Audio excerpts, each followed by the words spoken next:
to go the international lecture series, study-based academic and best practice with the title Techno Agriculture and Technopreneurship Trend and Opportunity 2023.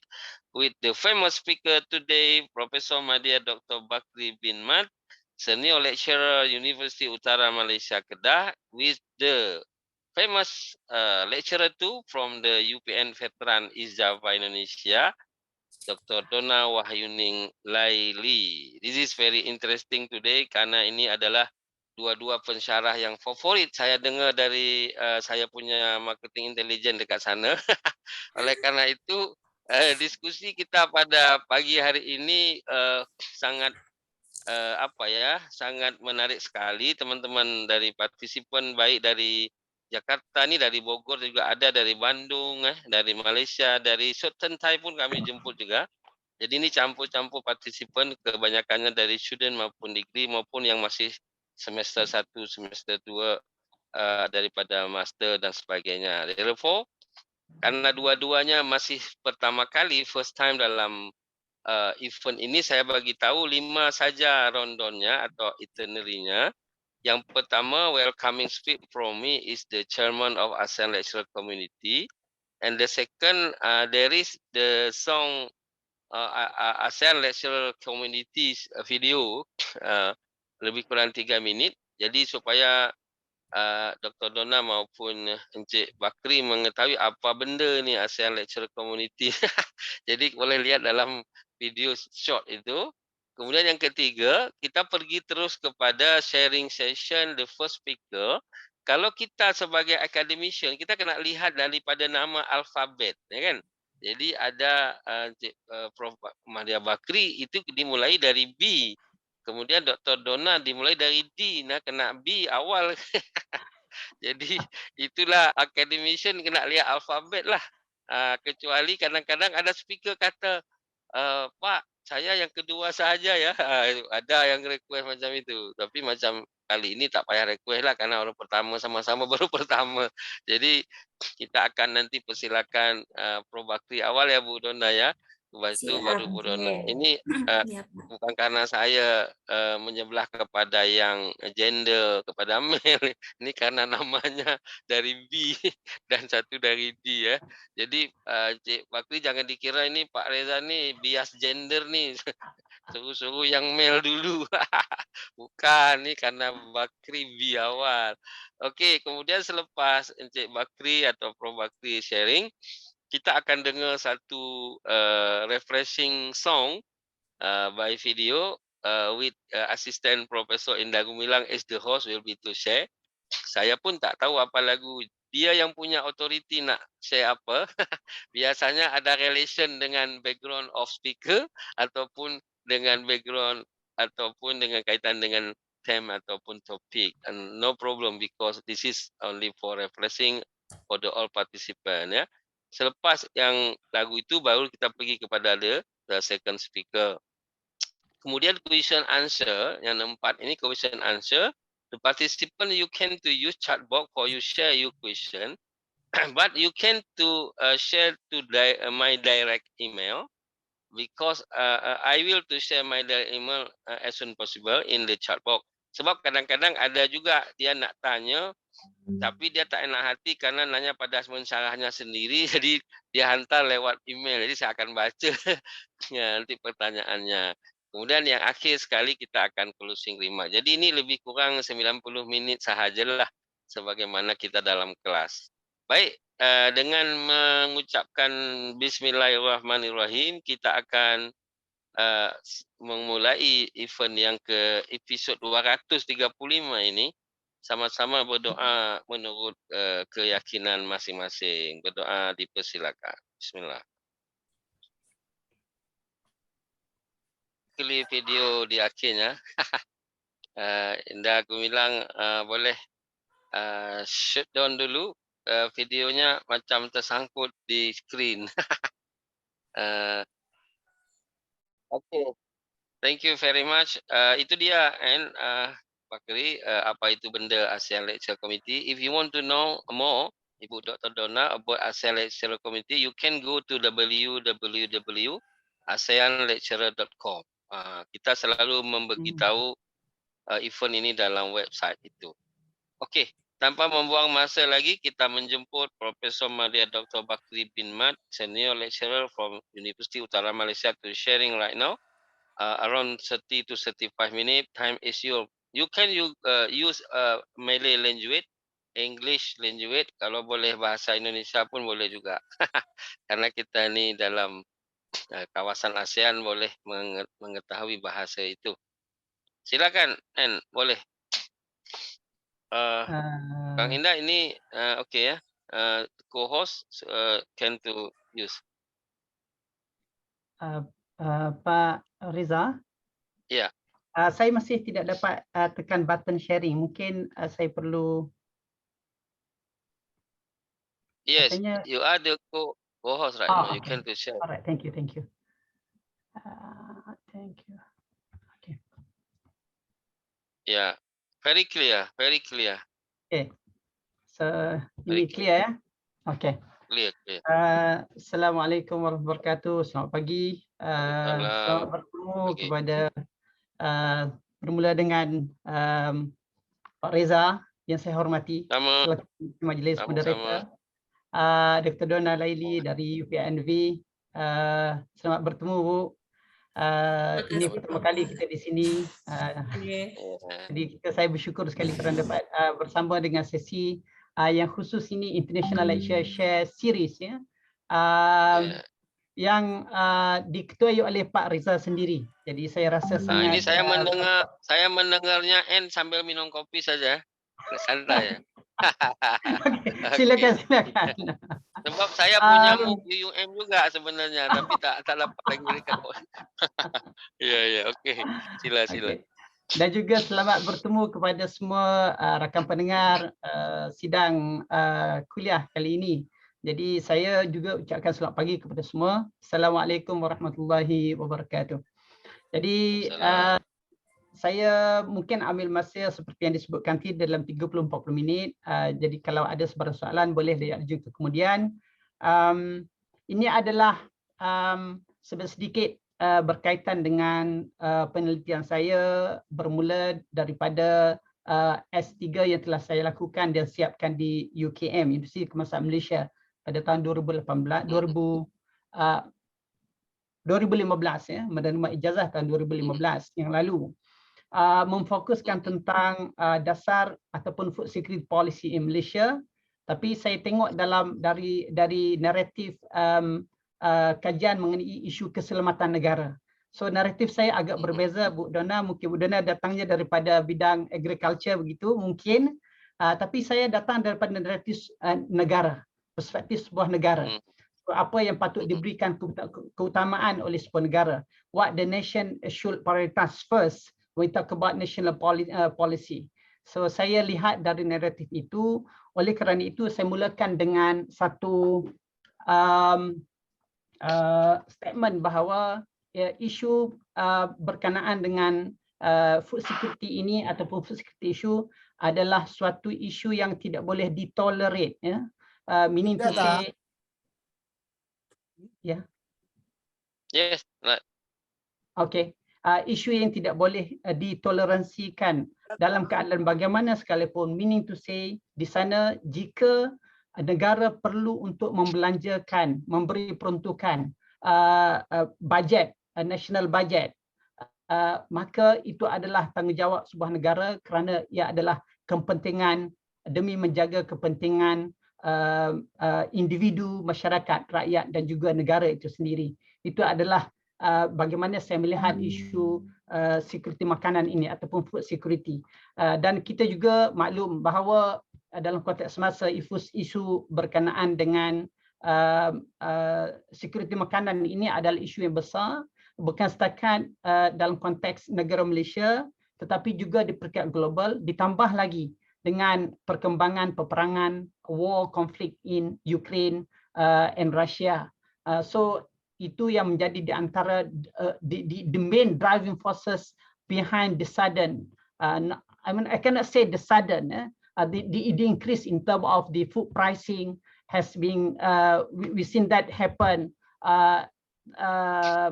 khususnya sejak bermula daripada COVID-19 lagi. Jadi itu adalah gambaran awal kepada apa yang akan saya terangkan nanti. Dan outline kepada penjelasan saya adalah seperti ada di depan anda, bermula dengan sedikit introduction, dan saya akan terus kepada issue and challenges.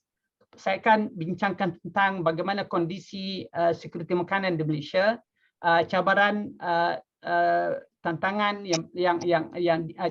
cabaran yang dihadapi bila berlakunya COVID-19, dan bagaimana negara Malaysia respons dalam konteks semasa in term of the policy orientation, khususnya at the moment we just implement the new the second batch of second policy. We call it as National Agro Food Policy, NAP 2.0.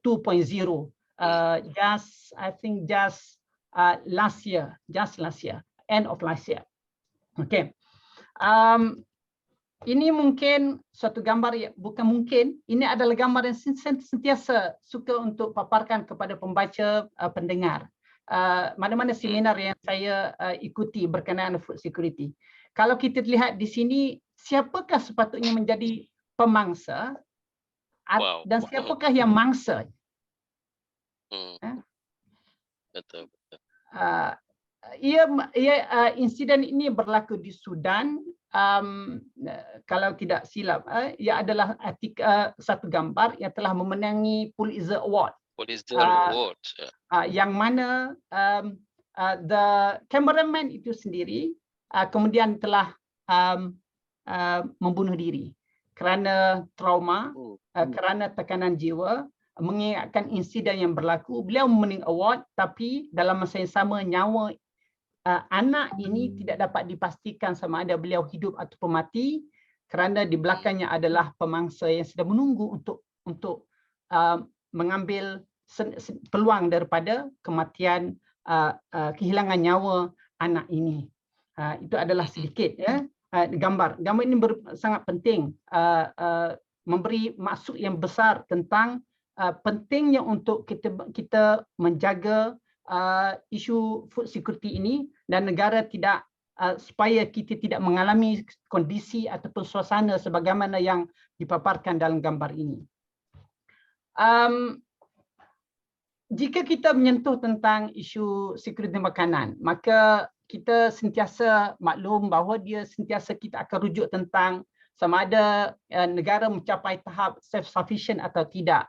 Dan cabaran di sana masih lagi terkait dengan situasi krisis, kekurangan bekalan, harga turun dan naik, price fluctuation, isu malnutrition, dan the causes kepada all these issues are multifactorial. Dalam masa yang sama juga, in term of the impact, kita melihat dia menjejaskan pelbagai negara. Food crisis menjejaskan jutaan nyawa saban tahun. Ya. Dia juga menjejaskan political instability, it create unrest, in some cases, in numbers of cases, not only one case. Kerajaan jatuh kerana naiknya harga roti dengan pada kadar mungkin 10 sen satu masa, mengakibatkan sebuah negara kerajaan tumbang, berlakunya rusuhan, demonstrasi dan sebagainya. Dalam masa sama, different policies adopted between the exporting countries and the importers. Negara yang memiliki kapasiti yang luas, yang besar, mampu untuk melakukan pelbagai pendekatan. They can ban, restrict and increase tax to avoid export. So they prefer to take more, giving more consideration toward the local people rather than exporting the food. That happened during the COVID-19, and we also can see it happen khususnya in the past crisis, year 2008 also, in 1998 saya melihat isu ini, dan inilah patternnya. Manakala negara yang mengalami kekurangan, mengambil pendekatan yang berbeza. Di sana kita muncul nama Indonesia.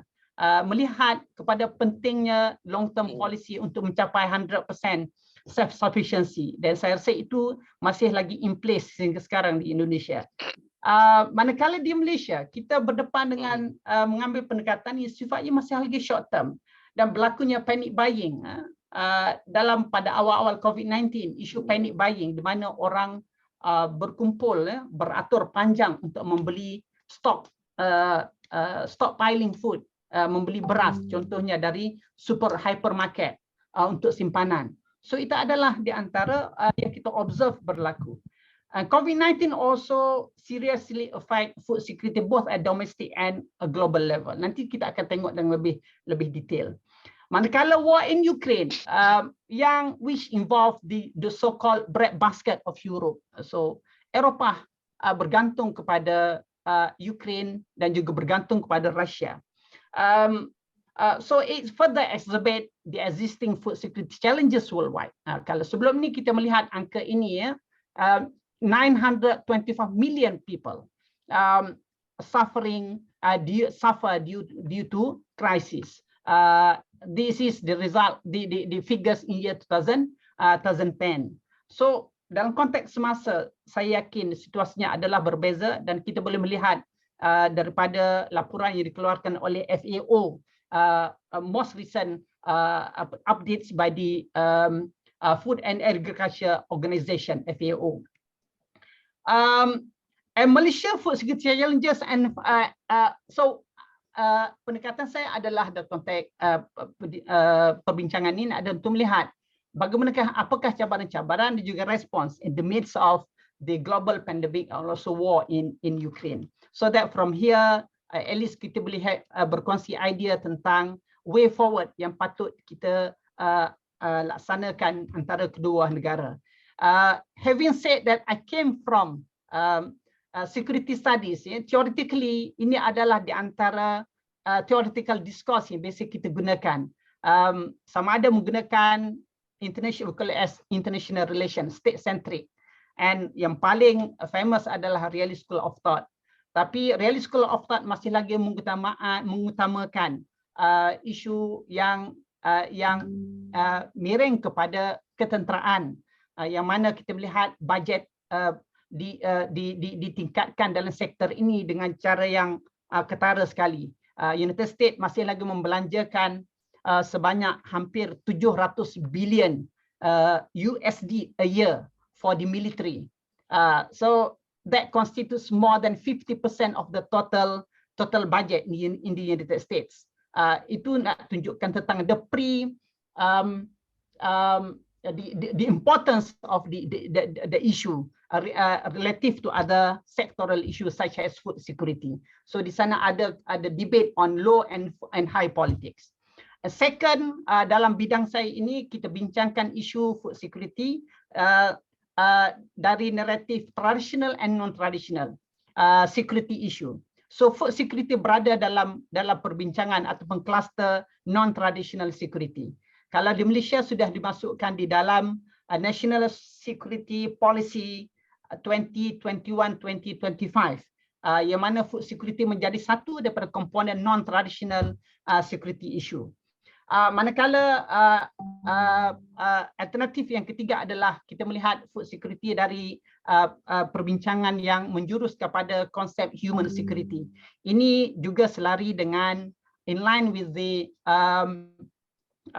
international policy also with regard to sebagaimana yang dikeluarkan oleh melalui UN Development Report UNDP 1994, and masih lagi konsep human security yang digunakan sehingga sekarang oleh United Nations.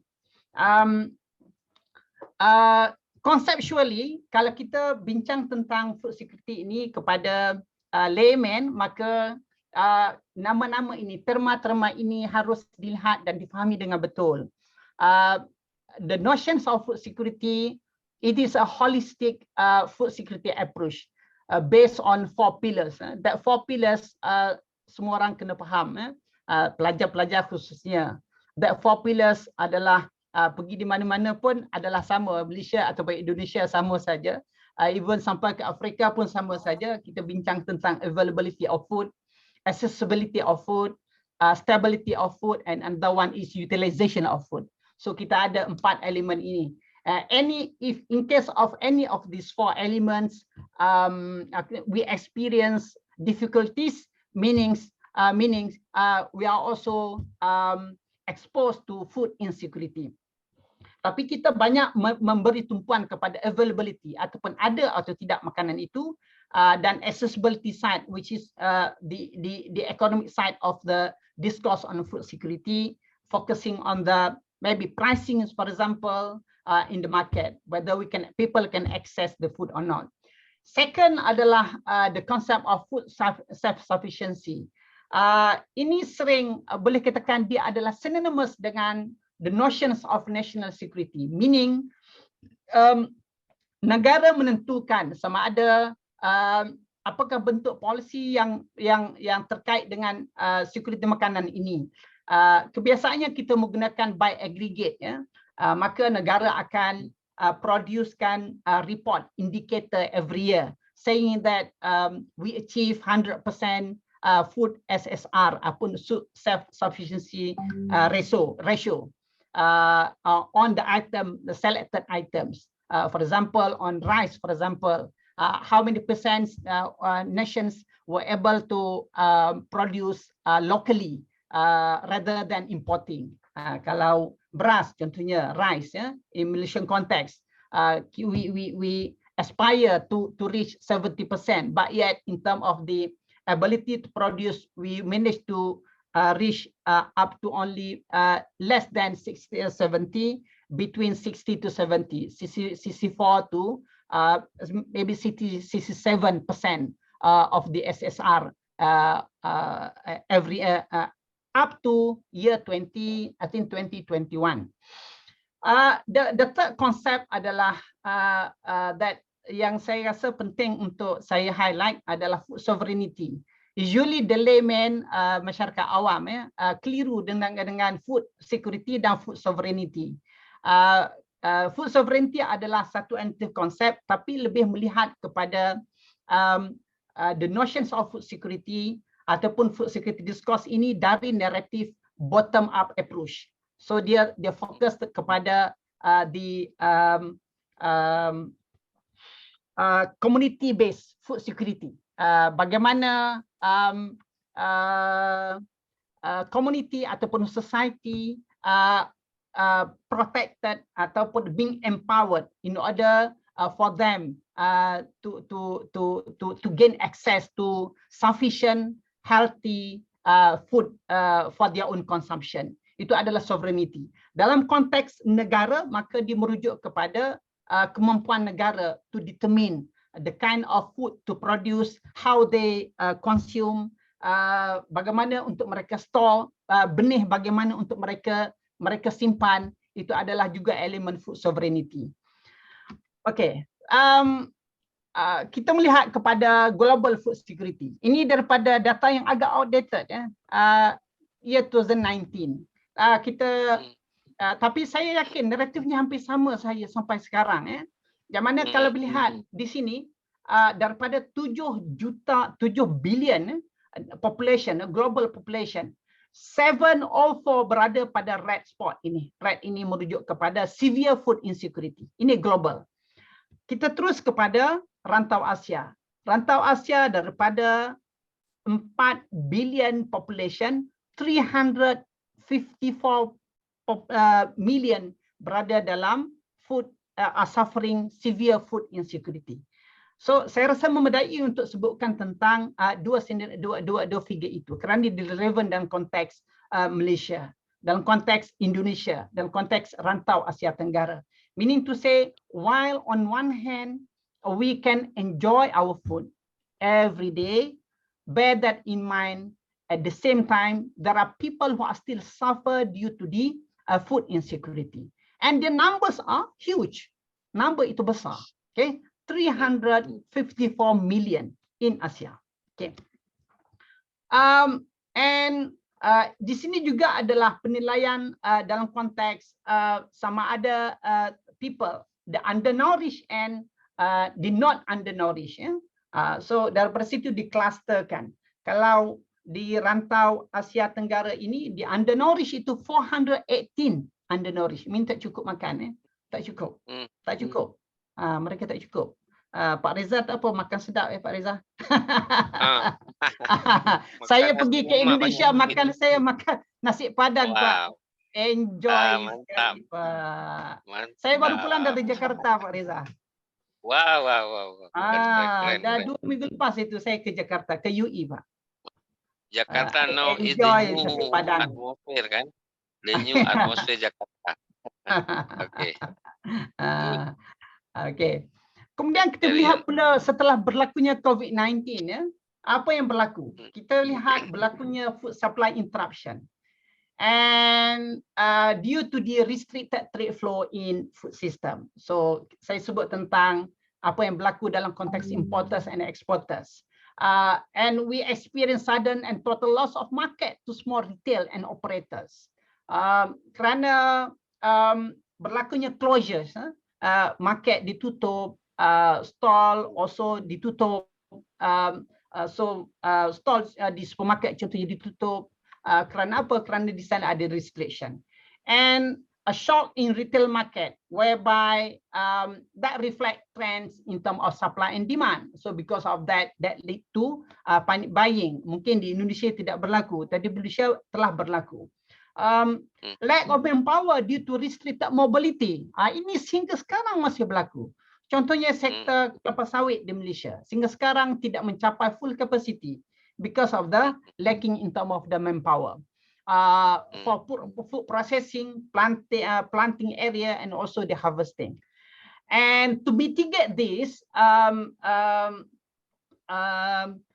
government envision policies and approaches. Antaranya adalah social security and health sector telah diberikan priority. Dalam masa yang sama, kalau dalam konteks Malaysia, nutrition issue timbul ya, di sana ada isu di mana school meal program also being cut due to the MCO. So ini adalah di antara yang kita alami. And it create difficulties for vulnerable population to afford food. So mereka yang vulnerable itu semakin suffer dalam konteks ini due to their lack of ability, inability to access food due to maybe loss of job and so on. And then we go to the war in Ukraine 2022. So ini yang sedang kita alami sekarang. Ya. Point number one tu war in Ukraine is very very important to highlight. Kenapa saya kaitkan tadi awal saya sebutkan mereka adalah breadbasket for Europe, not only for Europe actually. Including Malaysia, it may also affect Indonesia. Kenapa? Mereka adalah di antara the largest producer of wheat, maize, barley, sunflower. So all these are coming from, we can say, a bigger portion are coming from them. For example, wheat 34% come from Russia and Ukraine, maize 70%, barley 27%, and so on, so on. Bila Russia and Ukraine tidak mampu lagi untuk keep the momentum in terms of the producing and exporting, so what happened to the countries that rely solely on their to import from this source of this country? Mereka sangat vulnerable dalam konteks ini. Dan kita juga observe what happened when the Turkey government under Erdogan have decided to become the mediator to facilitate, to enable those stock of food of wheat yang telah tertahan di ports di Odessa in Ukraine, dibawa keluar melalui Black Sea. Itu telah berlaku pada sebelum ini.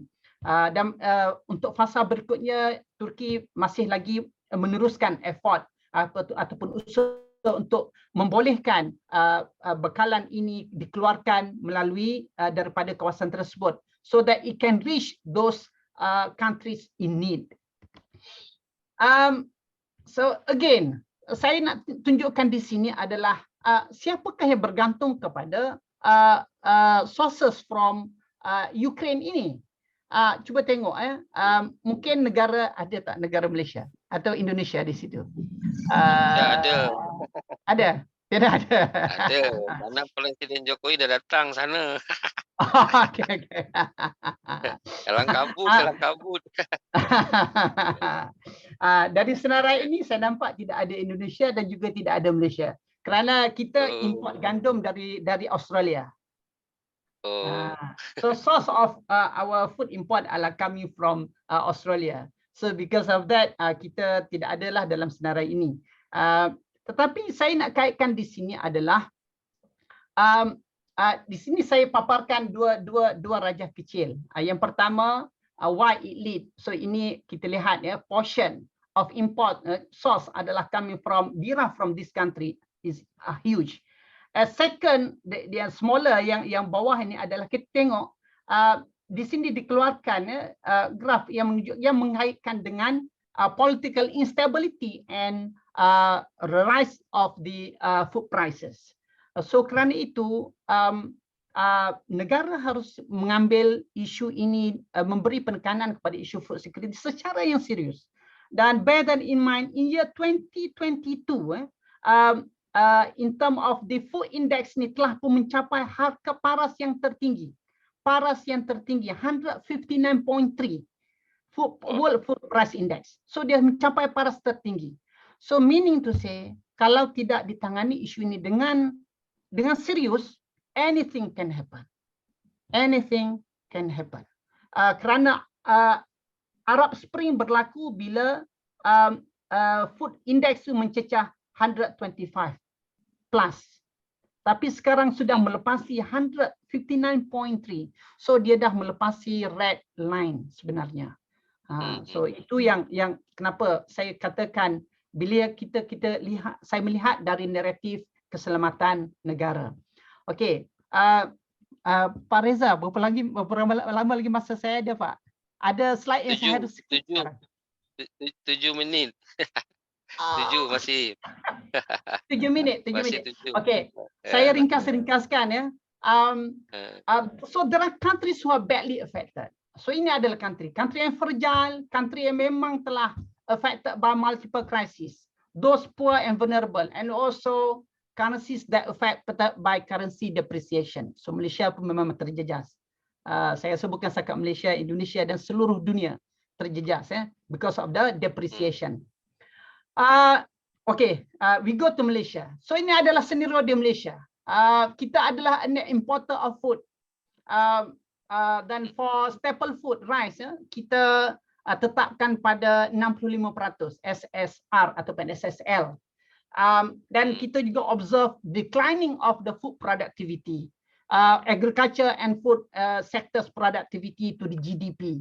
Daripada 44 to now 7.1, and according to latest figure kita sedikit meningkat kepada I think 7.4 pada tahun 2021.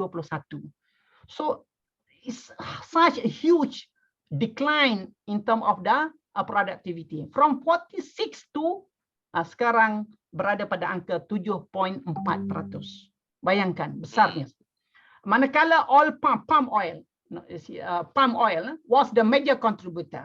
Itu semua orang faham, dan juga palm oil constitute 70% of the total agriculture land use in Malaysia. 70%. So sekiranya berlaku krisis, bolehkah kita makan kelapa sawit, Pak? Minum minyak kelapa sawit tidak bisa, Pak. Masih lagi mau makan beras, Pak, kan makan nasi.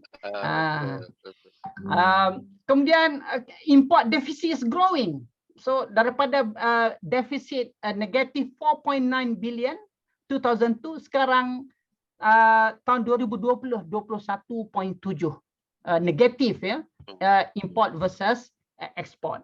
Okay. So because of that, we are so exposed to the sudden shock in international market. So kerana itulah saya bawa naratif international tadi untuk pergi kepada domestik. Kemudian ini juga di antara isu. So inflasi, vulnerable group, saya tak nak lagi. So these are the policies in Malaysia that we adopt. Kita laksanakan NAP1, National Agriculture Policy, and NAP2, NAP3. So this we call it as National Agriculture Policy. Tetapi kemudian bermula daripada tahun 2011 hingga 2030 nanti, kita gunakan terms baru, which is National Agro-Food Policy.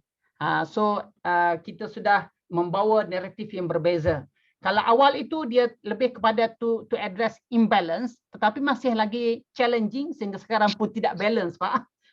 Sehingga sekarang tidak balance ya. Import masih lagi besar berbanding dengan ekspor.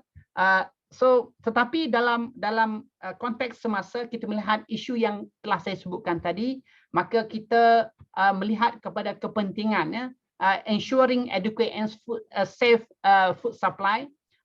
Kerana kita terjejas teruk ketika COVID-19 dan so kita melihat the importance of supply chain itu. So NAP 2.0 yang baru dilaksanakan memberi penekanan kepada sustainability, resilient and also technology driven. Dalam masa yang sama kita melihat kepada economic growth and improving well-being of the people. So itu adalah key priority dalam NAP 2.0. Pencapaiannya, so pencapaiannya kita tengok ya, kalau orang kata Malaysia yang capai itu, yang tengok yang green saya yang cantik. So yang kotak yang green, rising consumption and declining import. So itu je. So apa yang ada yang positif itu telur, banana, brinjal, cucumber, spinach and also tomato. Manakala yang pink itu rising consumption, at the same time rising import. So ladyfinger, chili kita guna banyak ya, tapi importnya tinggi. So itulah yang drive the import value. Manakala the second yang di bawah itu kita ada watermelon, crab. So di sana ada declining consumption tapi rising import.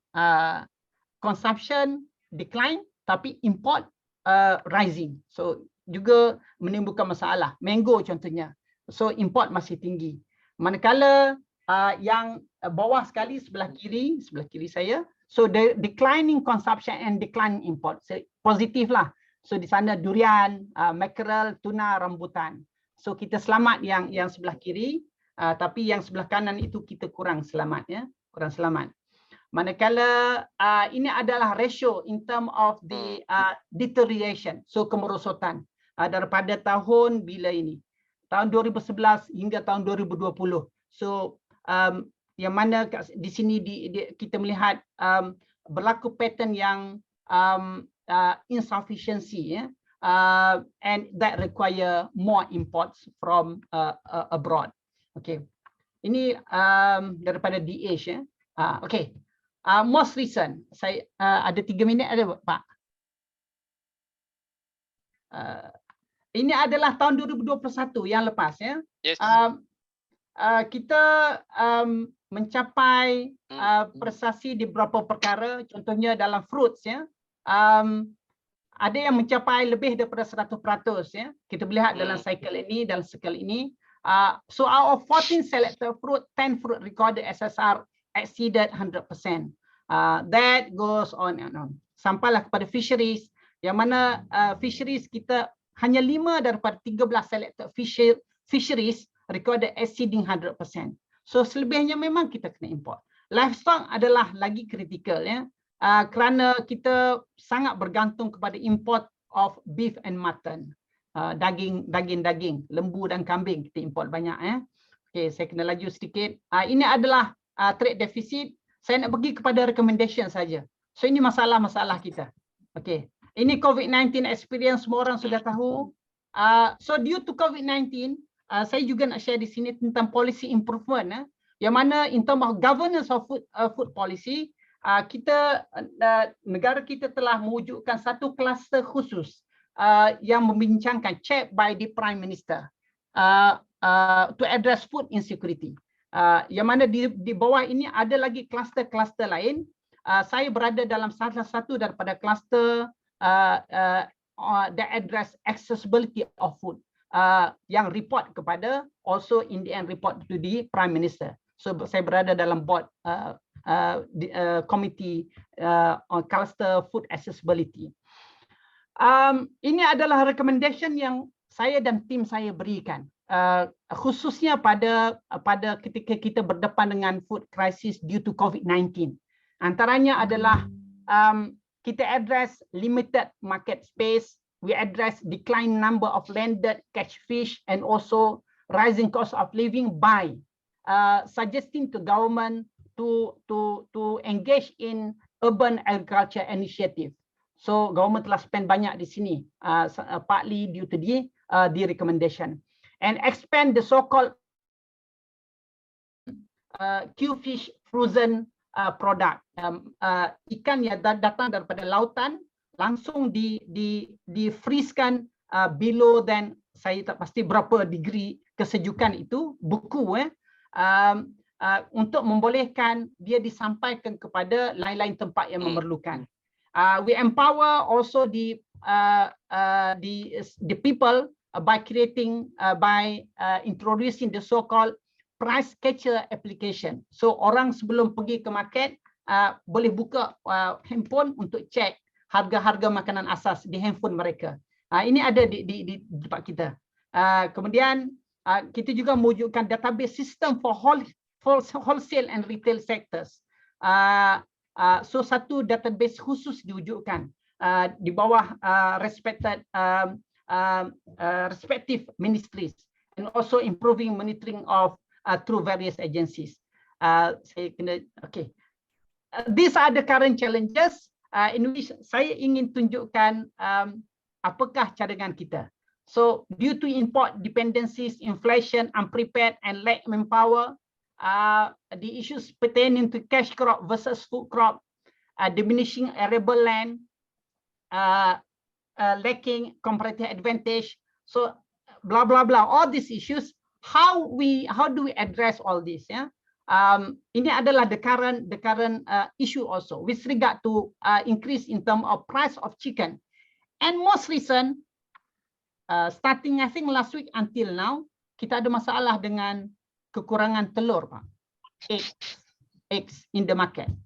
So telur semakin kurang di pasaran sekarang. Ini juga menjadi isu yang kritikal kerana dia menjejaskan pelbagai sektor. So government telah come out dengan pelbagai isu. Saya juga terlibat dalam satu round table Majlis Pemulih Negara chaired by the former Prime Minister Tan Sri Muhyiddin Yassin. Untuk address the issue related to this, dan kita ada perbincangan panjang, tapi saya tak boleh sentuh kerana masa. Okay, this recommendation. Saya sudahkan ini dalam 2 minit, Pak. Minta maaf Bu Donna kerana mengambil masa sedikit. Yang pertama adalah diversification of very strong. Ini memang telah diutarakan dalam pelbagai diskurs, to make sure that our nation, Malaysia, bukan Malaysia, Indonesia patut melakukan perkara yang sama to diversify food import sources. Ini telah dilakukan dengan jayanya oleh Singapura. Saya baru pulang dari Singapura pada bulan lepas, dan Singapura mempromosikan pendekatan Singapura. And second, improving overall food safety and value added across supply chain. Perkataan supply chain sekarang sudah menjadi isu sangat-sangat penting. Diberikan penekanan dalam pelbagai peringkat di negara di Malaysia dalam rangka polisi. Yang ketiga adalah isu monocropping, yang mana penanaman kawasan yang terbasar ditanam, tanah pertanian itu ada ditanam dengan kelapa sawit. So dicadangkan di sana adalah untuk menjadikan dia sebagai intercropping plantation sektor. Dalam masa yang sama juga menanam banana, contohnya cassava, and also pineapple. And the fourth one adalah related to idle land and abandoned buildings. To be used to grow a variety of food crops. Pak Reza dan juga Bu Donna, saya sebenarnya berada dalam satu board syarikat yang diwujudkan untuk to empower, they call it as tanah wakaf dan idle land.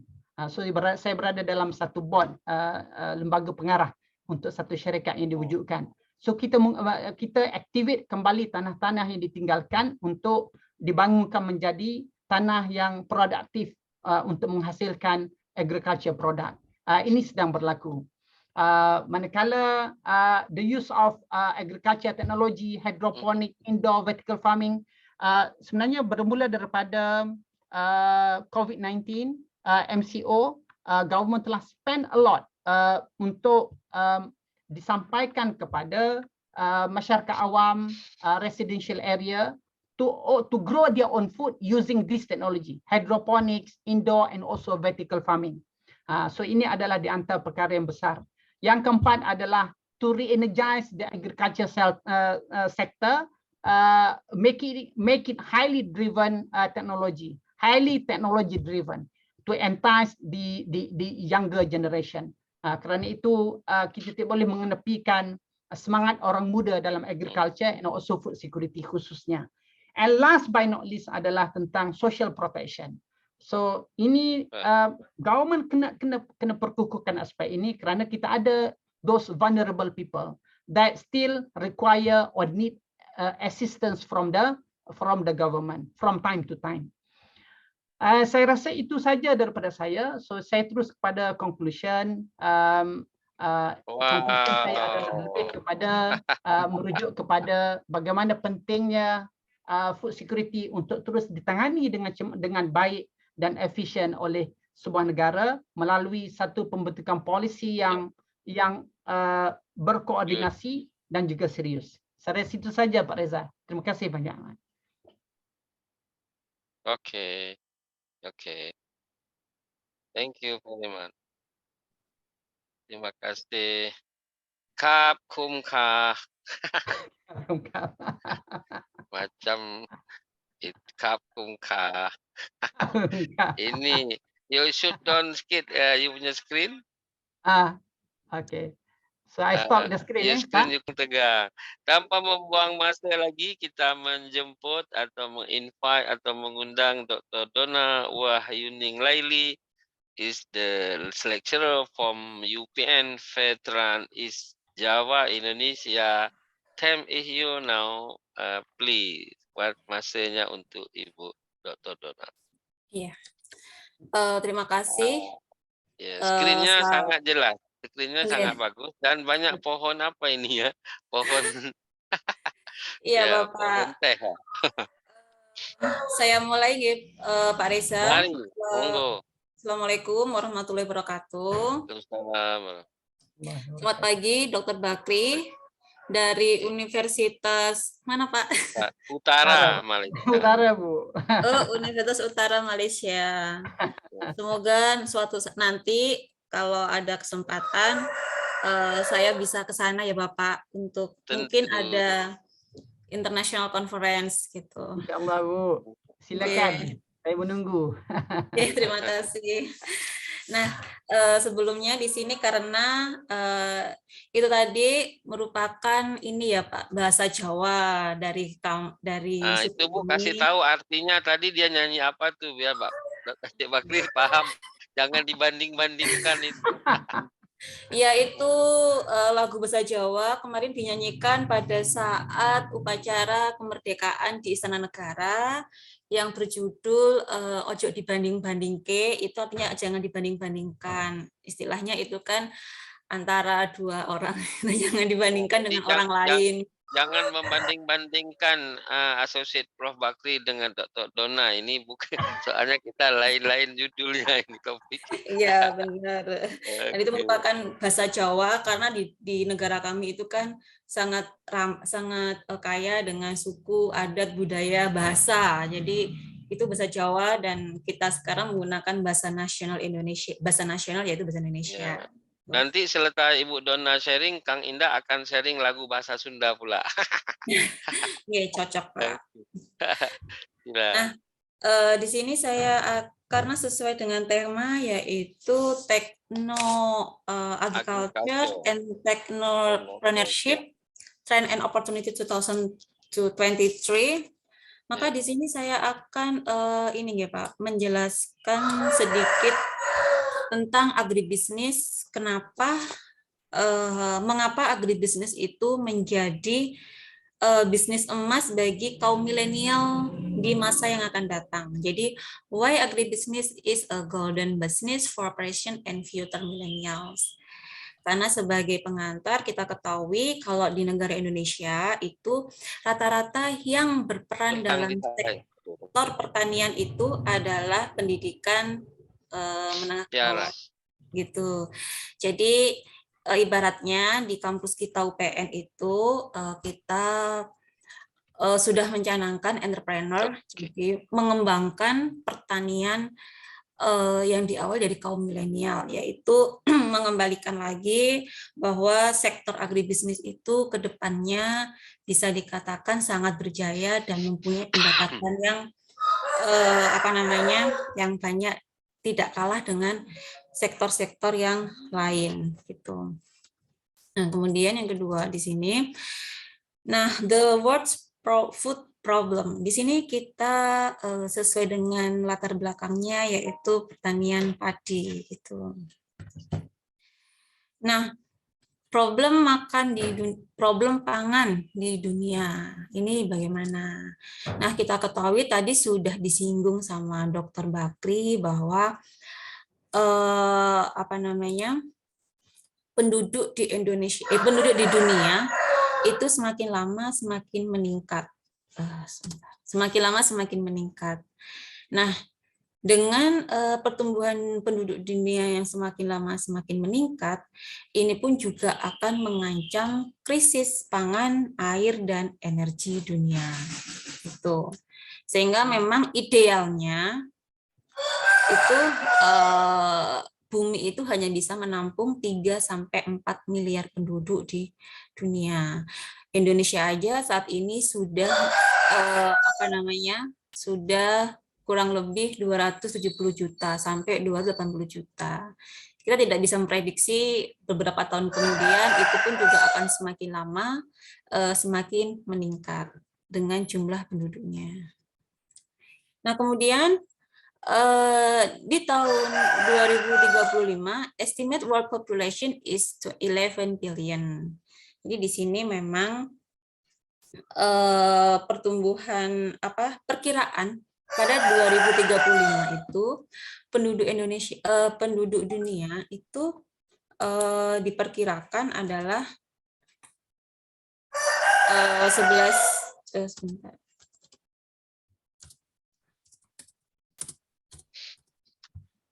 juta.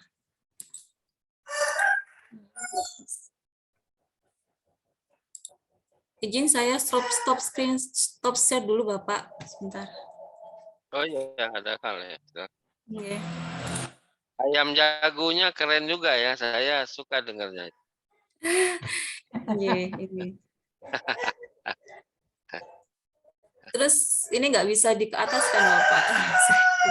Nah, kemudian 70% resident non-equational region. Jadi memang banyak lahan-lahan kita itu kesusahan dalam mencari lahan, kemudian sumber pangan, air, dan energi di region equatorial. Seperti itu, daerah ekuator. Seperti itu. Oleh karena itu, memang untuk saat ini, untuk mencari tanah, sumber daya pangan, air, dan energi di daerah ekuator itu memang sangat terbatas karena penduduknya itu sudah banyak berada di sudah kelebihan penduduk di dunia ini.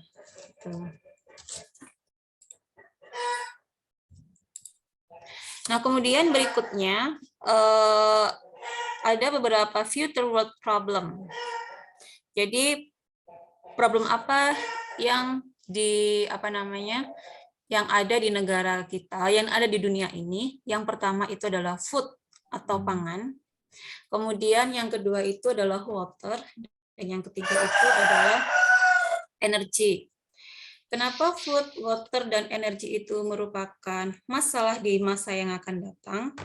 Karena memang semakin banyaknya pertambahan jumlah penduduk, itu pun juga membutuhkan pangan yang semakin lama semakin besar. Gitu. Kemudian dengan bertambahnya jumlah penduduk, itu pun juga akan mempengaruhi konsumsi air.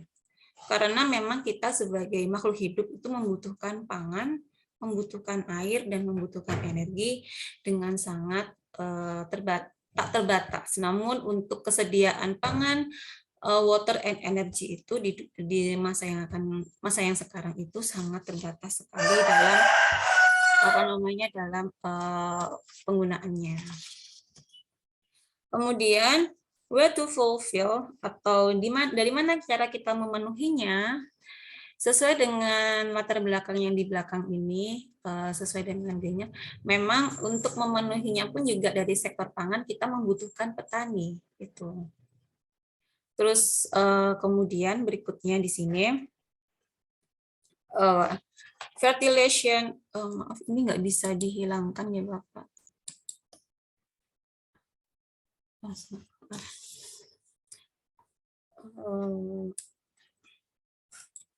Jadi di sini fertility of the world equator. Jadi kesuburan di wilayah ekuator. Kita ketahui kalau jalur ekuator itu merupakan negara yang dilalui oleh 2 musim, yang dilewati oleh garis ekuator itu adalah suatu wilayah yang banyak mendapatkan sinaran matahari yang dari 2 musim dan sinar matahari yang tidak terbatas. Jadi mereka terkenal dengan kesuburan tanahnya yang paling tinggi. Gitu. Nah, untuk wilayah Amerika, kesuburan tanah itu ada di wilayah Kolombia, kemudian Meksiko, kemudian Venezuela, Guatemala, Brasil, kemudian Guyana, Nicaragua, Panama, Bolivia, dan Ekuador.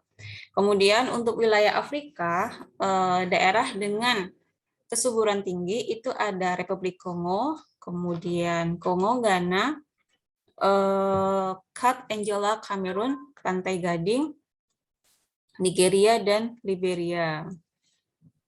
Kemudian di daerah Indonesia, di daerah Asia itu memang ada beberapa negara yang kesuburannya sama, terutama di Indonesia. Indonesia itu merupakan negara agraris, yang kita ketahui kalau sumber daya alamnya itu sangat tinggi, terutama di bidang pertanian dan maritim. Jadi Indonesia itu merupakan salah satu negara yang mempunyai kesuburan tanah yang tinggi. Di sini selain Indonesia itu ada Vietnam, kemudian ada Kamboja, kemudian ada Laos. Ketinggalan dengan istilah-istilah hukum gitu kan, dengan bahasa-bahasa hukum, maka betul-betul nih dari semester satunya ini tadi. Saya kan banyak Myanmar, kemudian Malaysia, Filipina, Thailand, dan Papua Nugini. Terus kemudian bagaimana dengan Indonesia? Nah, Indonesia ini kita ketahui kalau population of 270 million. Jadi populasi di Indonesia saat ini itu adalah 270 juta. Itu data dari BPS pada tahun 2019 kemarin.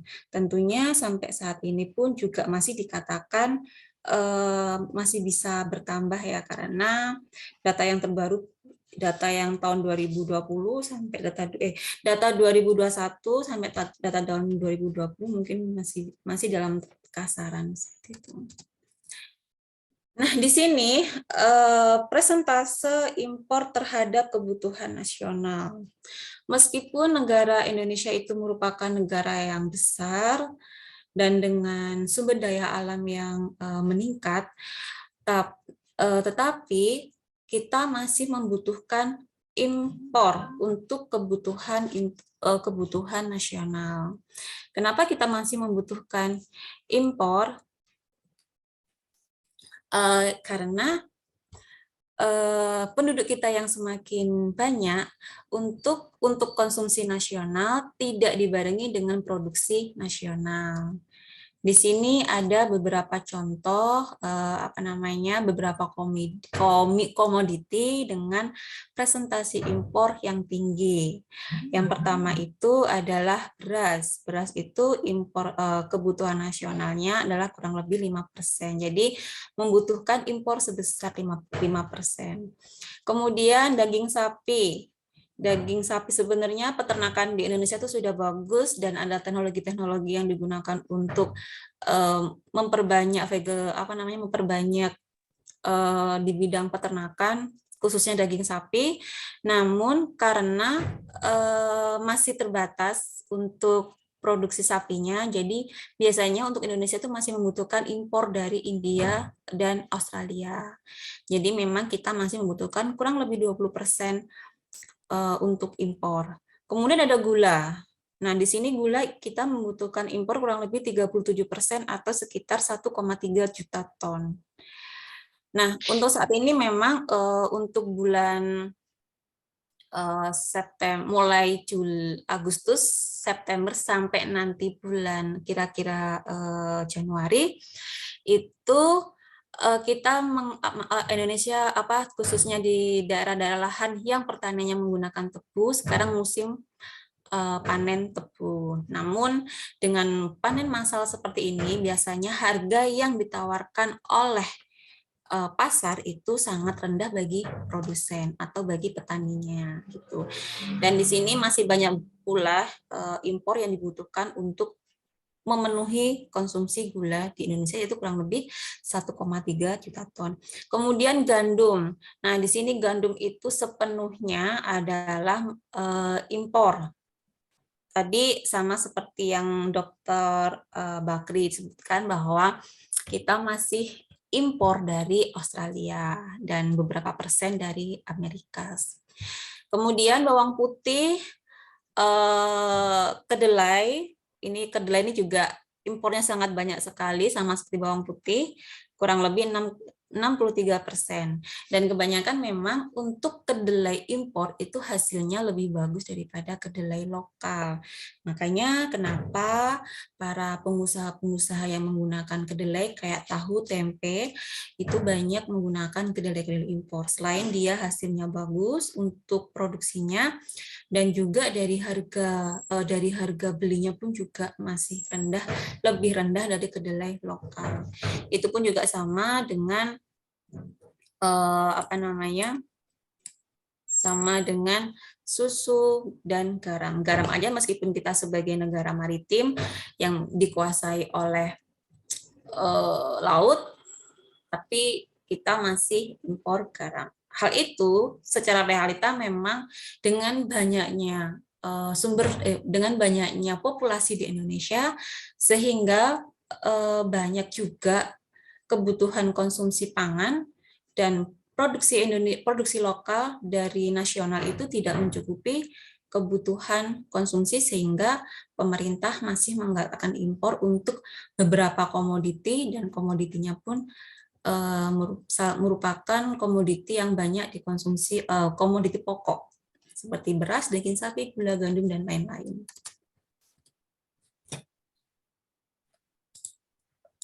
Kemudian kita ke masa COVID-19 kemarin. Ke masa COVID itu merupakan masa-masa yang paling berat buat suatu wilayah atau suatu negara, karena dengan adanya COVID ini, maka banyak perekonomian jatuh sehingga berimbas pada daya beli masyarakat. Sehingga dengan adanya COVID ini banyak bisnis-bisnis itu atau sektor-sektor bukan sektor ekonomi bisa memperburuk ekonomi nasional. Nah, di sini ada estimasi COVID-19 dan alhamdulillah sekarang dengan adanya COVID yang 2 tahun kemarin dan sekarang sudah masa endemi, kita sudah perekonomian juga sudah berjalan dengan hampir lancar dan ini bisa mengurangi dampak buruk untuk masyarakat. Namun untuk perekonomian di Indonesia mungkin belum bisa berjalan dengan baik karena faktor dari pandemi kemarin, sehingga banyak-banyak tenaga kerja itu yang di PHK. Jadi kembali akhirnya mereka akan kembali ke daerah masing-masing, dan yang tidak terimbas dengan COVID itu adalah sektor pertanian. Karena memang dari sektor pertanian ini bisa melandaikan perekonomian. Nah, di sini ada beberapa bisnis yang terpuruk akibat adanya COVID. Yang pertama adalah hotel, itu pasti karena memang terkendalanya atau tidak diperbolehkannya untuk kita perjalanan jauh, sehingga bisnis yang terpuruk untuk yang pertama itu adalah hotel. Kemudian travel, karena memang kita tidak diperbolehkan kemana-mana. Terus kemudian bioskop, mall, retail, entertainment, property, kemudian MICE, meeting, incentive, convention, and exhibition, kemudian persewaan kantor, kemudian restoran, dan lain-lain. Dan ini memang bisnis-bisnis ini pun setidaknya ini adalah merekrut paling banyak tenaga kerja, namun dengan adanya COVID-19 ini berakibat dengan kerugian yang dialami oleh beberapa sektor, dan dengan kerugian dari beberapa sektor ini akhirnya bisa mempengaruhi perekonomian dari tenaga kerjanya. Akhirnya banyak di PHK, terus akhirnya dapat mempengaruhi daya jual beli dari masyarakat tersebut. Itu beberapa dampak yang diakibatkan dengan adanya pandemi COVID kemarin. Tapi sekarang dengan masa endemi, perekonomian mulai melunak, mulai cair, dan mulai bisa teratasi, sehingga perekonomian bisa sedikit demi sedikit itu bisa teratasi.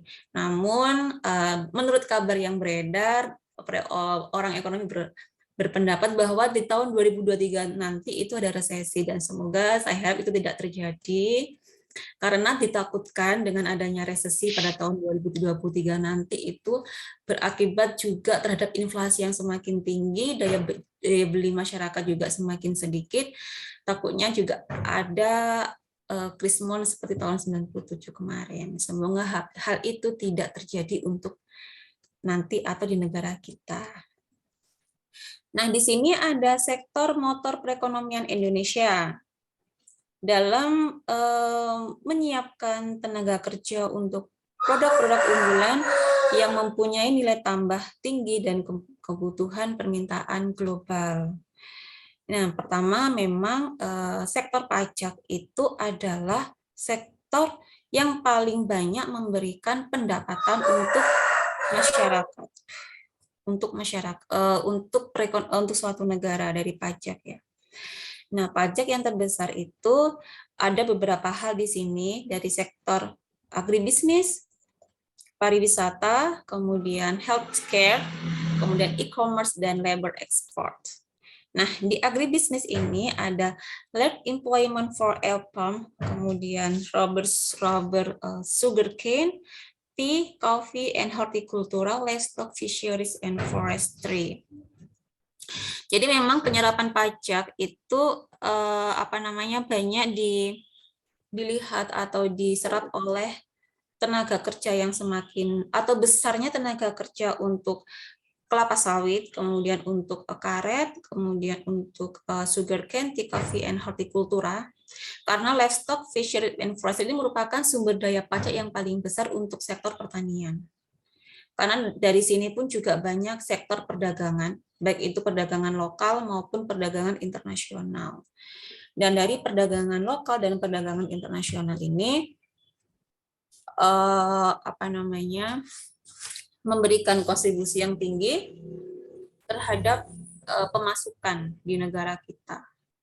Kemudian untuk yang kedua yaitu pariwisata. Pariwisata itu kemudian second largest foreign exchange contributor. Jadi dia merupakan kontribusi nomor 2 paling besar dalam meningkatkan pariwisata. Itu kalau pada COVID-19 kemarin kita memang kekurangan devisa di sektor pariwisata karena banyaknya pariwisata yang tutup dengan adanya COVID. Namun sebenarnya untuk sektor pariwisata itu merupakan sektor yang paling tinggi dalam menghasilkan devisa. Kemudian yang berikutnya adalah healthcare. Ada improving people's, kemudian living standards, potentiality increasing the proportion of expenditure on health. Kita ketahui kalau kesehatan itu merupakan sektor yang paling penting untuk manusia. Kenapa? Karena memang kita sebagai manusia itu butuh sehat. Ya, jadi semua lapisan masyarakat, baik itu kalangan bawah, menengah, dan kalangan atas, semua butuh sehat dan ada asuransi di situ, kemudian ada pertukaran uang di situ, sehingga dia juga bisa memberikan pajak yang terbesar di sektor pajak. Kemudian yang berikutnya ada e-commerce, yaitu increase internet penetration and smartphone use, potentiality increase e-commerce transaction. Di Indonesia sudah banyak sekali aplikasi-aplikasi yang bergerak di bidang e-commerce. Apalagi zaman sekarang banyak perdagangan atau pasar menggunakan e-commerce dalam memperdagangkan dagangannya. Jadi dari sini pun sehingga banyak juga terserap perekonomian untuk masuk ke kas negara. Dan yang terakhir itu adalah labor export, yaitu increasing the delivery of skilled manpower abroad. Nah, di sini artinya bahwa memang Indonesia masih mengirimkan tenaga kerja Indonesia ke luar negeri, baik itu dari sektor rumah tangga maupun dari sektor yang lain. Gitu. Nah, dengan adanya pengiriman tenaga kerja di Indonesia itu berakibat juga banyaknya devisa yang terserap di devisa negara. Jadi memang pajak yang berasal dari sektor agribisnis, pariwisata, healthcare, e-commerce, dan labor export itu merupakan pemasukan yang terbesar untuk yang masuk ke dalam devisa negara. Nah, di negara kita, di Indonesia, khususnya di Pulau Jawa, itu banyak lahan-lahan pertanian yang sudah beralih ke bidang lain, seperti infrastruktur. Jadi, pertanian di negara kita atau di Indonesia itu sudah bukan menjadi primadona lagi untuk kaum milenial. Gitu. Nah, kalau yang saya paparkan di sini itu adalah ada di nasional, secara nasional, yaitu potensi perluasan sawah yang telah digunakan untuk keperluan lain itu adalah kurang lebih 15 juta hektar. Kemudian untuk potensi perluasan pun juga 9 juta hektar dan ada sawahnya kurang lebih 6 juta hektar. Nah, makanya potensi perluasan lahan kering untuk pangan pun sekitar 5,1 juta hektar. Jadi ini pun merupakan PR bagi pemerintah juga. Kenapa seperti itu? Kenapa kita sering mengadakan impor? Kenapa kita tidak bisa swasembada pangan? Ya, hal itu bisa diakibatkan karena memang banyaknya lahan-lahan pertanian sudah beralih fungsi, sudah bergeser ke bidang lain. Sehingga dengan menyempitnya lahan sawah ataupun lahan buat perkebunan dan lain-lain, hal itu pun juga mengakibatkan Indonesia saat ini itu tidak bisa lepas dari impor. Seperti itu. Ya, itu pun juga diakibatkan karena meningkatnya populasi dan membutuhkan sektor infrastruktur atau perumahan, sehingga dengan meningkatnya penduduk pun juga diiringi dengan meningkatnya infrastruktur dari pemerintah, namun berdampak pada penyempitan lahan pertanian. Nah, berikutnya di sini itu adalah agroindustri di Indonesia. Bagaimana dengan agroindustri di Indonesia? Gitu. Jadi agroindustri itu merupakan agroindustri yang berbasis pada perusahaan besar. Memang perusahaan industri yang ada di Indonesia itu ada 3, yaitu industri bawah, menengah, dan besar. Namun untuk agroindustri di bidang pertanian itu lebih banyak melibatkan perusahaan-perusahaan besar. Gitu. Nah, kemudian untuk agroindustry based in big companies itu not completely prospering the community rural. Jadi tidak sepenuhnya itu bisa memakmurkan pedesaan. Jadi dia hanya terbatas pada kalangan tertentu sehingga rural based agroindustry. Jadi di sini tuh Ada 5-6 menit lagi ya. Oh iya, ini Bapak. Jadi ini bisa berakibat pada agroindustri berbasis pedesaan.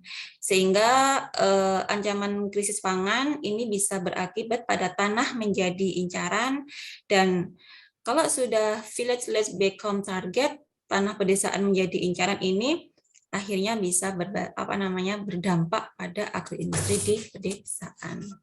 Nah, di sini ada solution why milenial, karena saya di sini pun juga sebagai kaum milenial itu pun juga merupakan salah satu solusi yang harus didekati oleh pemerintah yang berguna untuk bagaimana caranya agar pertanian itu kembali berkiprah seperti era Orde Baru dulu.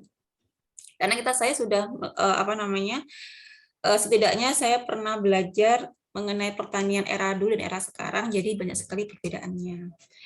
Nah, kemudian di sini agroindustri industrial development. Jadi agroindustri itu seharusnya pemerintah memang berbase atau dikembangkan melalui pedesaan. Jadi pengembangan pedesaan ini merupakan upaya untuk memakmurkan masyarakat pedesaan, dan usaha ini pun juga dilakukan bekerja sama dengan pemerintah daerah atau Pemda untuk menciptakan kegiatan ekonomi mandiri masyarakat dengan pemanfaatan sumber daya alam, khususnya sumber daya maritim dan agraris. Dalam usaha pengembangan tersebut, maka produksi hasil pertanian pun menjadi produk utama dari industri di masyarakat atau sosial yang dijual ke pasar. Karena memang kenapa pengembangan industri itu harus dimulai dari pedesaan, karena memang pedesaan itu untuk saat ini perekonomian yang paling mendasar itu ada di pedesaan, pertanian itu ada di pedesaan, dan sektor pertanian di pedesaan itu rata-rata masih harga dasar atau masih murah. Nah, di sini ada konsep the Pentelic concept. Oke, ada 5 menit lagi, Bu, 3. Enggak, Bapak, ini saya percepat aja. Nah, di sini Pentelic concept ini ada the local government karena dia memiliki pencetus kebijakan, political and legal capital, kemudian dari bisnis pun juga akan menciptakan production, dari production ini akan meningkatkan economic capital, kemudian media. Nah, media ini sebagai information capital karena di dalam media ini pun juga ada information dan ada monitoring. Nah, kemudian ada society, karena di society ini ada human resource yang berkaitan dengan sumber daya manusianya, dan sumber daya manusianya itu kan berakibat ada social capital antara produsen, konsumen, dan ada industri di tengah-tengahnya. Kemudian dari yang terakhir itu adalah university. Kenapa ada university? Karena di dalam university itu ada innovation, research, dan knowledge center. Karena di dalam university ini ada kumpulan dari orang-orang yang berpendidikan, sehingga dari sini itu nanti akan mempengaruhi pemerintah dalam memberikan kebijakan. Seperti itu. Karena terus kemudian di sini ada what to do artificial intelligence, agroindustri berbasis digital, dan ada cloud computing serta ada e-commerce. Di sini memang ada beberapa contoh yang sudah digalakan di Indonesia. Ada government, kemudian ada increasing Harrow High University, dan ada high computer competence dari human relation. Jadi memang kita di Indonesia itu sudah, pemerintah di sini tuh sedikit demi sedikit sudah mengembangkan agroindustri. Nah, dari agroindustri nanti akan berakibat pada perdagangan atau pertanian yang lebih modern. Nah, di sini ada beberapa contoh agriculture mechanism industry 4.0. Ini beberapa sudah dikembangkan di Indonesia, namun hanya untuk kalangan-kalangan tertentu saja. Karena untuk menciptakan atau untuk membeli peralatan-peralatan seperti ini pun juga membutuhkan modal yang tinggi. Dan untuk petani biasa itu pun juga tidak akan mampu. Jadi yang mekanisasi industri ini banyak digalakkan oleh industri-industri yang besar. Nah, di Indonesia juga mengembangkan livestock farming processing. Jadi di sini sudah ada perusahaan-perusahaan di bidang ternak, ada ayam petelur, kemudian proses yang lebih steril, kemudian perkembangbiakan sapi. Ini sudah banyak digelarkan di Indonesia. Ya Bapak. Nah, ini juga beberapa contoh yang sudah saya ambil di beberapa wilayah mengenai plastic greenhouse system gitu. Nah, di sini juga ada beberapa, ini juga rencana, ini sudah banyak dikembangkan di luar negeri, namun di Indonesia belum ada. Nah, jadi ini PR pemerintah untuk menggalakkan sektor pertanian yang lebih modern. Nah, ini Bapak ada beberapa solution development Indonesia. Nah, di sini kita sudah ada varietas unggulnya. Padi ada varietas unggul hibrida, impara. Ini diproduksi gunanya adalah memang untuk meningkatkan varietas unggul sehingga banyak dikembangkan oleh petani. Di sini juga ada varietas unggul baru jagung, ada talango, besi dan lain-lain. Sudah selesai ya Bapak? Oke, kita yang terakhir saja. Nah, ini juga drone untuk budidaya tanaman pangan. Dan ini juga kita mengembangkan teknologi organik yang sudah dikembangkan oleh Badan Pengkajian dan Penerapan Teknologi yang sudah banyak digunakan oleh petani. Dan ini ada teknologi OHP, ini ada kaitannya dengan pertanian dan perikanan, aquaponik. Dan ini ada domba intensif dari closed house teknologi dan ada Jitsuka. Nah, ini juga ada teknologi pengolahan pangan, ada beras analog dan pewarna hayati. Nah, ini yang terakhir yaitu a nation will not be independent if its food is still controlled by another country. Artinya di sini suatu negara itu tidak akan bisa berkembang apabila kita masih membutuhkan negara lain untuk pencapaian pangannya. Nah, sekian, terima kasih dari saya. Oke. Terima kasih Bapak. Matur nuwun. Thank you Sami-sami, very much Bapak. for sharing, Dr. Donna. Mungkin screen-nya boleh oke. Yeah, yes. Very good. Kang Indah, I think we will go clear nggak, Kang Indah? And Bakri oke ya, suaranya boleh dengar ya. Prof Bakri, suara saya you can do copy ya, boleh ya? Boleh. Oke. Sekarang saya kena baca question dari Dina, ini dalam email kepada Prof Dr. Bakri. Saya ambil dua saja dari beberapa pertanyaan yang dihantar dekat email. Ini sangat menarik paparan Prof. Bakri sebentar tadi, terutama tentang tanggungjawab negara mengenai jaminan food security. Apakah hal itu merupakan human right, yang salah satu human right yang citizen boleh menuntut government atas hak keamanan pangan bagi semua warga negara, sehingga tak ada government yang mengabaikan perkara ini. Tadi agak menyedihkan keadaan di Afrika pada masa lalu. Okey, nombor 2 tadi tentang tadi tentang non-traditional security issue. Saya perlu mendapat sedikit tambahan eksplorasi dari Prof. Bakri. Apa sebenarnya perbezaan signifikan daripada isu traditional security and non-traditional security? Apakah di UUM Kedah ada kajian yang spesifik trend mengenai non-traditional security ini? Itu pertanyaan kedua ya. Kemudian kepada Dr. Donna dari The Yuli, menarik sekali tadi sharing Dr. Donna berkaitan jumlah penduduk dunia dan ketahanan pangan. Beberapa hari ini kita mendengar isu tentang krisis ekonomi, terutamanya krisis keuangan dan climate change. Sebenarnya apakah pertumbuhan penduduk tidak akan menciptakan krisis pangan ke depan?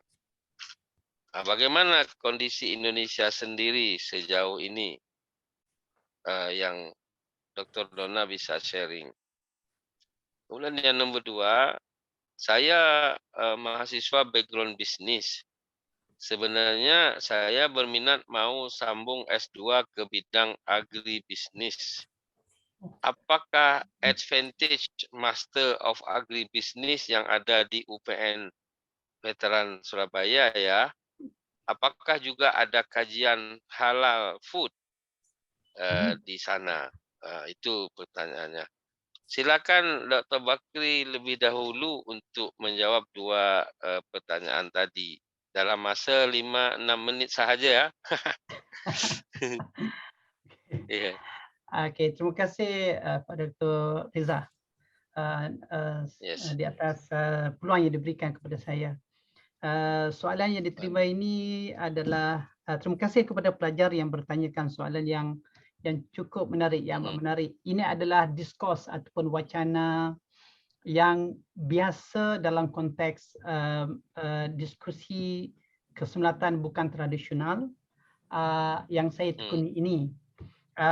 Untuk soalan yang pertama tentang bolehkah ia dilihat sebagai isu human right yang boleh yang perlu ataupun menjadi hak kepada citizens, every citizen untuk menuntutnya daripada negara supaya bertanggungjawab untuk menjaga kepentingan rakyatnya. Di sana ada dua kaedah untuk melihat isu food security ini. Yang pertama adalah dari naratif pemerintah, yang kedua dari naratif bottom up approach. Dari naratif pemerintah dalam rangka untuk menjaga kepentingan negara, naratif perintah itu saya equatekan atau samakan dengan notions keselamatan negara tadi, yang mana biasanya negara akan berhujah bahawa sekiranya negara selamat, rakyat mesti selamat, ataupun rakyat pasti selamat. Tetapi jika ia ditelusuri dari perspektif bottom up approach ataupun kita mengambil pendekatan human security approach, ataupun mungkin kalau yang familiar dalam bidang diskurs kajian keselamatan, mereka mungkin juga menggunakan notion securitization ataupun sekuritisasi. Maka di sana ada hujahan bahawa yang mengaitkan keselamatan negara not necessarily will transform ataupun will manifest into dalam bentuk rakyatnya selamat. Dalam situasi yang tertentu, mungkin banyak juga keadaan dan banyak situasi selamatnya sebuah negara, kukuhnya sebuah negara tidak menjamin keselamatan rakyatnya.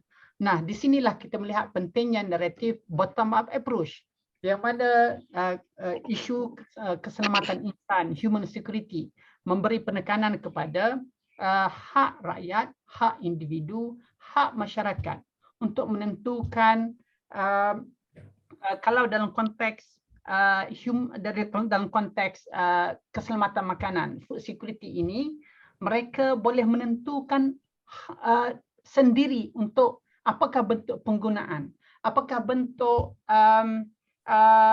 makanan yang ingin ditanam, bahan tanaman yang ingin ditanam, apakah kaedah penggunaan untuk mereka, bagaimana cara untuk mereka menggunakannya. Dari awal lagi, bermula dengan benih itu sendiri, right to access seed to plant. Itu bermula dari situ. Itulah yang membawa maksud food sovereignty yang sebenar.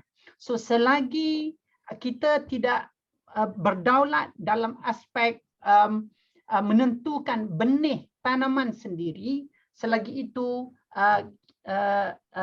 dari pendekatan bottom up approach ini kita tidak dilihat sebagai selamat. Jadi come back kepada soalan, boleh atau tidak? Ya, boleh. Itu adalah part of the human right. Okey, itu soalan yang pertama. Soalan yang kedua tentang kajian non-traditional security ini, suka saya tekankan, saya memang dari arus non-traditional security dari awal. Ketika khususnya ketika melakukan penelitian S3. Tapi sebelum itu saya dari naratif traditional security, melihat tentang defense budget, tentang war and conflict and so on. Tetapi bila melakukan research di peringkat S3, di situlah datangnya minat, yang mana kalau di UUM ini bermula daripada tesis saya berkaitan dengan food security, saya telah mengembangkan kepada kajian-kajian yang lain dan juga menghasilkan penulisan yang berkenaan, yang berkaitan dalam isu migration sebagai contoh, refugee sebagai contoh. So ia telah dikembangkan. Kalau di UUM sekarang ini minat dan juga research dalam bidang non-traditional security semakin berkembang. Ada rakan-rakan saya yang telah melakukan penelitian menyentuh tentang aspek sebagai contoh food security, migration, cross-border security issue such as drug trafficking and so on. So dia semakin berkembang dan kita ada tenaga muda yang mempunyai bright future dalam diskurs ini. Mungkin kita aspire juga untuk menjadi seperti NUS ataupun NTU di Singapura sebagai universiti yang cemerlang dalam penelitian mengenai non-traditional security ini. Saya rasa itu saja dari saya, Pak Reza. Okay, thank you, very smart answer. Bersama kita Dr. Bakti dan Dr. Dona, ada kawan saya juga, kawan Dr. Bakti, Dr. Sahrul Nizam, yang membuat saya mengenali Dr. Bakti. Mungkin boleh dijemput 3-4 minit, boleh tambah sikit apa, mungkin ada new insight ke apa. Ada Dr. Sahrul Nizam available ke untuk sharing sikit?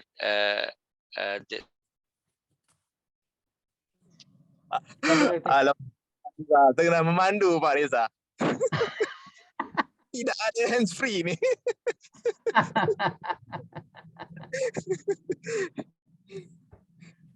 Minta maaf Pak Reza. Oh, lagi dekat luar. Dekat luar, sedang memandu ni. Okey, tak apa-apa. Okey, tak apa-apa. Yang penting supporting kepada apa kawan Dr. Bakti, very enthusiasm speaker today. Mantap. Okey. Right now, sekarang Ibu Dr. Dona, nanti saya juga ada menjemput kawan Dr. Dona ini yang saya mengenali Dr. Dona dari Dr. Ida. Nanti dia saya minta macam Cik Sahrul Nizam juga, kalau ada nanti Ibu Ida boleh. Sekarang Ibu Dona menjawab 2 pertanyaan tadi, dipersilakan. Ya, terima kasih Pak Reza atas pertanyaannya. Di sini ada 2 pertanyaan mengenai isu krisis ekonomi dan climate change untuk ketahanan pangan, di mana ketahanan pangan ini bisa dipengaruhi oleh populasi penduduk di negara kita. Yes. Nah, kalau untuk isu krisis ekonomi, sebenarnya suatu negara itu tidak bisa lepas dari ancaman krisis ekonomi. Contohnya saja mungkin tadi sudah saya kemukakan di awal, tahun depan takutnya akan diperkirakan. Tapi semoga aja jangan ya Bapak. Karena dengan adanya krisis ekonomi ini atau resesi ini kan berdampak pada semua sektor gitu. Apalagi kalau misalkan kalau di negara kita itu, di negara Indonesia turunnya nilai rupiah. kalau turunnya nilai rupiah yang terlalu berlebihan atau secara dramatis, hal ini tuh juga akan mempunyai makna dua sisi. Di sisi pertama adalah bisa menimbulkan kelumpuhan terutama sektor perekonomian perkotaan yang rata-rata memang perekonomian itu banyak terjadi di perkotaan yang sangat tergantung pada dolar Amerika gitu. Kemudian yang kedua itu bisa terjadi pada sektor industri dan perbankan. Itu hari itu bisa meningkatkan kehancuran parah karena memang ketidakmampuannya untuk membiayai impor bahan baku. Nah, ini sebagai sesuatu yang penting, impor bahan baku.